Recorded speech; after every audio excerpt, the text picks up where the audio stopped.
Hey you guys, good morning. So I'm working on the third painting that's gonna go on the back wall, and then I can move on to, I think it's 3 more side wall paintings I need for behind my desk.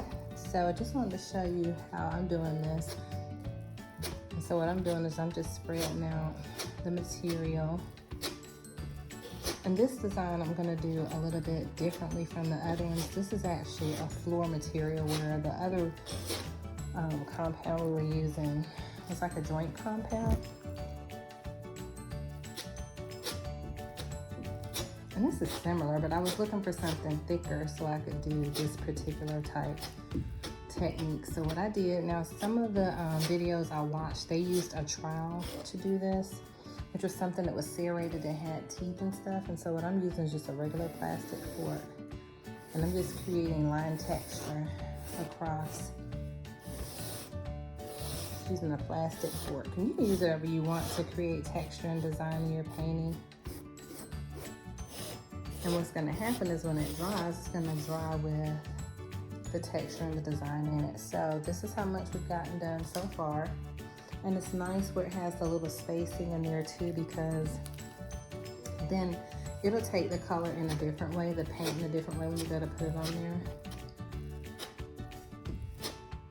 So just wanted to show you what I was doing. And the reason I'm doing this is because why I'm doing this painting right now this early is because it's gonna take about 12 hours to dry. And I'm sure the dryness probably also depends on the temperature. Sorry, I was too far away. So because it's warm today here in North Carolina, I was like, let me just go ahead and do one today, because it probably won't take as long to dry, and maybe by this evening I could go ahead and start painting it. I love how it has that kind of flat design in between the texture. So, and look, if you don't like it, you just smash it and put that over there. I probably should have on gloves. I forgot I went to get gloves yesterday from the Dollar Tree and they didn't have any. So see, if I didn't like that, just go over it, smash it down while it's dry. And the reason why I'm doing the edges first is just to make sure the edges are covered really well, so when you get to the end of it, you know, it's not making a mess with a whole bunch of messy edges. So let's do one more together. So it's like cake batter. Now it doesn't smell like cake batter, and you should use a well ventilated area for whatever product you're going to be using.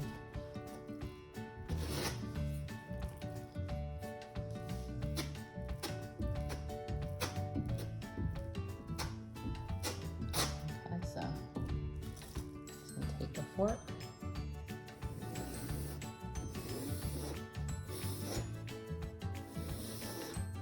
And again, you could use a trowel or anything you want to create your texture, your design. So I'll show you the finished product. I'll show it to you once it's dry, and then I'll show it to you once we start to paint. So here's how it's coming together, and I'm sure I didn't mention this before. It goes without saying that you wouldn't eat off this utensil after you use it. I know I shouldn't have to say that, and it probably seems silly to say it, but just want to be sure. So it is coming together really pretty. It almost looks like a mummy. I don't know, like mummy wrap. But anyway, I'm gonna go ahead and get it finished. We're gonna let it dry, and we'll come back and see when I start painting. Okay, so here's what it's looking like completed. And I'm hoping that when it dries, it will keep the same texture. I've tried a couple of different sealants and joint compounds to see which one I like. So I'm hoping this one will stay raised and hard. Like I want something really hard. Because that way when it dries, you know, it won't peel, crumple, or any of that stuff. And it'll really hold its texture, and you'll be able to get great color, but still have, what's the word I'm looking for? Like you can touch it and feel it and see the texture of it. So that's what we're aiming for. I'll keep you posted. Okay, so I'm running a little behind to get my artwork completed, but just cleaning off my camera right quick. I really like how the compound that we used yesterday gave such great texture. And then what I'm doing right now is I watered down the paint because I wanted the texture to actually show through when it dries. So what I did was I added water to this bottle of black that's almost empty. And then so the paint is real loosey-goosey. And then I'm just getting it in the crevices using a brush and just spreading it out. And I love how, see how you can see all those lines and ridges and stuff? That's because that compound dried really well. And I don't know if it was the fork that gave such great texture or the way it dried because of the ridges created by the fork, but I really love it. So stay tuned. Just wanted to show you what the texture looked like, and you can see all of that, the ridges and the lines. I love it, love it, love it. I'll keep you posted. Hey you guys, so just wanted to show you how I had gotten some water. I'm putting it in the paint color that we're currently using. And look how it just spreads evenly across. Gives a really great coverage.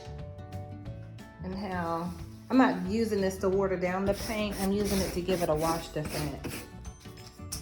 Love it, love it, love it. Just wanted to show you how it's coming along. I am under the timeline, Kairos time to get these things completed for the office. So y'all believe with me, God. Okay, just wanted to give you touch-ups of where we're going and how it's coming out.